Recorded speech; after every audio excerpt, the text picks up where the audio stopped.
How's it going, everyone? Foxxy here once again for another edition of Where's the Deals, where I go on the Facebook Marketplace in search for video games. Now, I don't buy anything I come across. I am here solely to give you some advice while shopping online on places like this, but I'm here to also show that you can find not only horrible deals online, but pretty great ones as well. That being said, Happy New Year, everyone. Let's get this show started. The first thing I came across was this listing for GameCube strategy guides. The seller wants $10 a pop, or all for $33. This is actually a fairly decent deal. Not amazing by any means, but still worth paying the $33 if you collect video game guides. Luigi's Mansion and Majora's Mask average at around $15, while Pokemon Stadium is maybe $8 to $12 tops. The Star Wars guide averages at $10, but the thing is, not many people care about this guidebook. So if you're intent on buying all of them and just selling the Star Wars guide, like I might have, well, you'll probably end up sitting on this guide for a month or longer just due to its lack of popularity. That seems legit. Now, can someone explain why Nintendo is more interested in suing or copyright striking video game reviewers on YouTube who do Nintendo stuff instead of I don't know, going after companies like this who are blatantly ripping off the Nintendo design? Seriously, this is something I just can't fathom. Wow, alright, so this dude is selling his Xbox One Slim with 17 games for only $200. I'm pretty sure a used Xbox One S goes for $200, so basically, you'd be paying for the system and getting 17 games for free, which, mind you, not only are about half of these games included pretty damn good, but all of the games together are worth well over $100. So you'd be getting one hell of a deal buying this. Here we got a PS3 with a bunch of games. He wants $150 for everything. Couple problems with this listing. For one, he doesn't mention the size of the hard drive that is included in the fat PS3. Now, this matters for a few reasons. One, the price of the console does fluctuate depending on the hard drive size. 20 gig consoles are worth around $70, while higher sized hard drives are a little over 100, maybe even pushing 110, 120. Plus, a 20 gig console is basically useless since you'd immediately have to replace the hard drive, which can cost you another $30 to $80+ depending on the hard drive you go with. The second reason is that certain models of the fat PS3 have either 2 or 4 USB plugs on the front, as well as certain models having a sort of media station which allows you to plug in various commonly found memory cards. This, of course, affects the price of the console. Now, the last thing, and in my opinion the most important, is whether or not this console is backwards compatible with PS2 games. If by chance that it is, then it's one of the more valuable fat consoles on the market.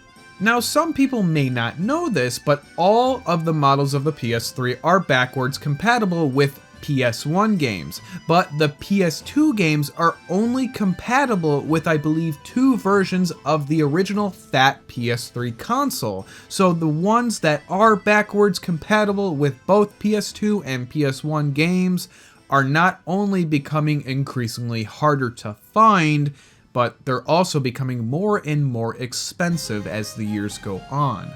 Anyway, back to this listing. The games included, none of them are really worth any money. Most of them are under $5, and in some cases under $3 or even $2. So the only way this listing would be even worth the price in my eyes is totally contingent on whether or not this PS3 is backwards compatible with PS2 games. If it isn't, then I personally would never pay more than $110, $120 tops for this. Here the games are $5 a pop. The only game here that I would absolutely grab, obviously, would be the Mario one. The Sonic games, I don't know. I feel like I bought both of these for cheaper at GameStop a few years back. and I feel like I only paid like $2 or $3 for them. PS4 Pro with a stack of games and 6 games allegedly installed on the hard drive. First off, fuck you for saying that it's new. It's not new, obviously. The other problem I have with this listing is that he thinks it has 6 games on the hard drive. What do you mean? Did you steal all of this, or is it like your kids? What's going on with this exactly? Honestly, this is one of the more strange listings, and another thing I thought was bizarre is that he has a lot of games here, and he's only asking $450 for everything. A used Pro is around $380, and having all of those games, some of which are worth still $30, I'm not saying that this listing is sketchy so much as there's not enough info for it to not come across sketchy, if that makes any sense. Oh my god, that's hilarious. Someone listed an Ouya for sale for $65.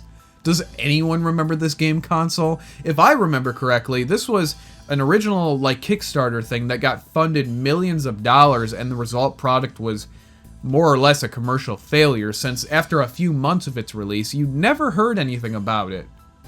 I remember people were so hyped for this thing before it came out, and I don't even know why they were, because essentially this was an Android-based console that played mobile games, so it's not like you'd be playing AAA titles from your favorite developers or whatever. It's just, hey, wanna play Towerfall? Sure. Keep in mind, this top-selling game has sold under 10,000 copies. Yeah, I think that just about says it all.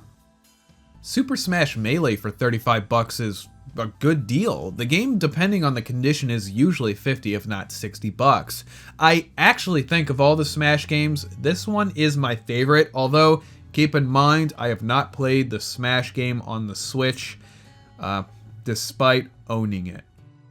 Wow, now that's pretty cool. It's a rare Nintendo 64 kiosk with 2 controllers and the system. I'm not sure why the seller just doesn't include the Mario Kart game with it, but whatever. I have absolutely no clue of the value for this kind of thing, but it's still pretty awesome to see. This next listing is for a blue DS Lite, which includes 12 games and the charger for $60.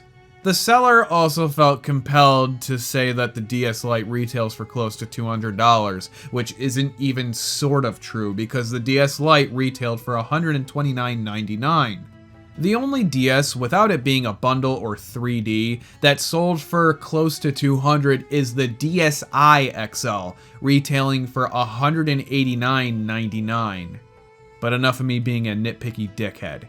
The seller mentions that the right hinge is loose, which sucks because the system's top screen is just gonna flop around unless you have it completely opened flat.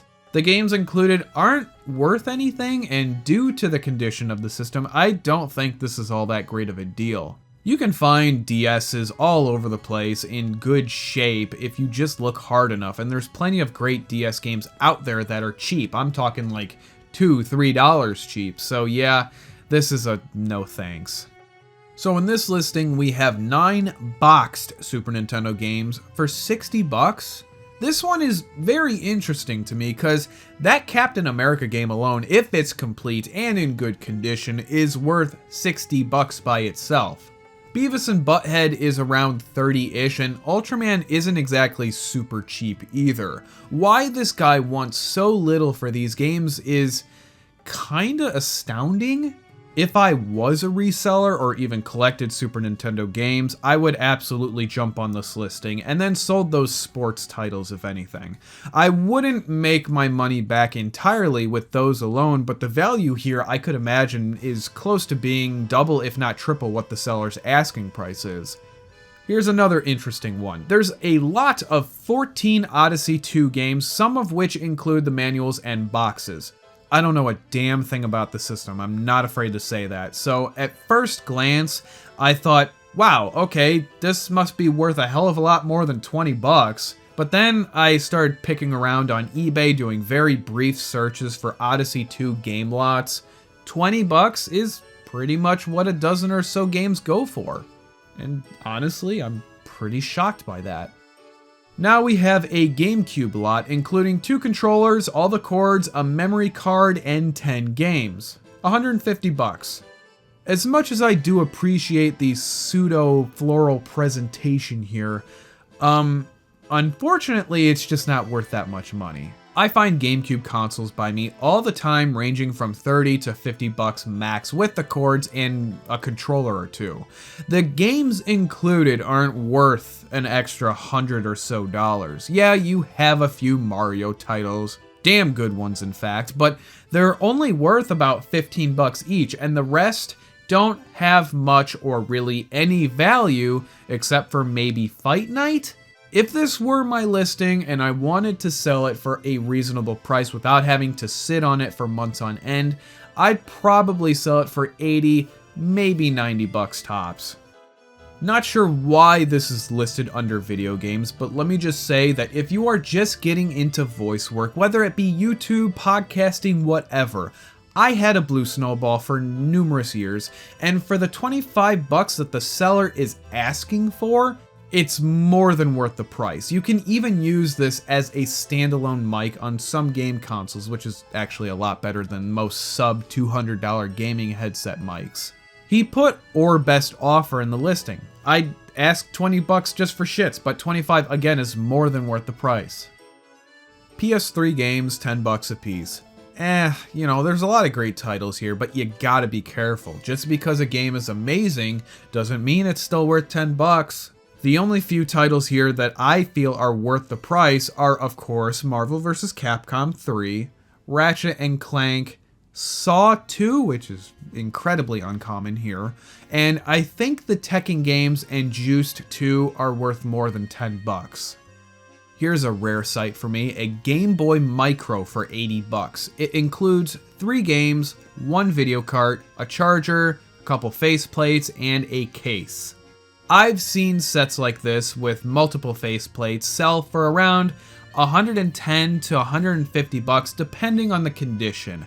I've actually only played with a Game Boy Micro one time, and that small ass screen, I just couldn't do it. I'm already blind as shit as it is, and having to play on that tiny screen is a hard no for me.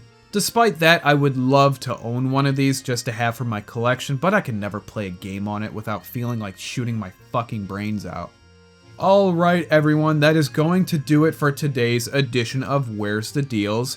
Quite a mix of everything this time around. The last couple videos there was a lot of PS2 stuff, where in this video I think I covered a wider variety of things. Let me know in the comments section if there is something specific you want me to cover in a future edition, like a Nintendo only special or PlayStation special, what have you.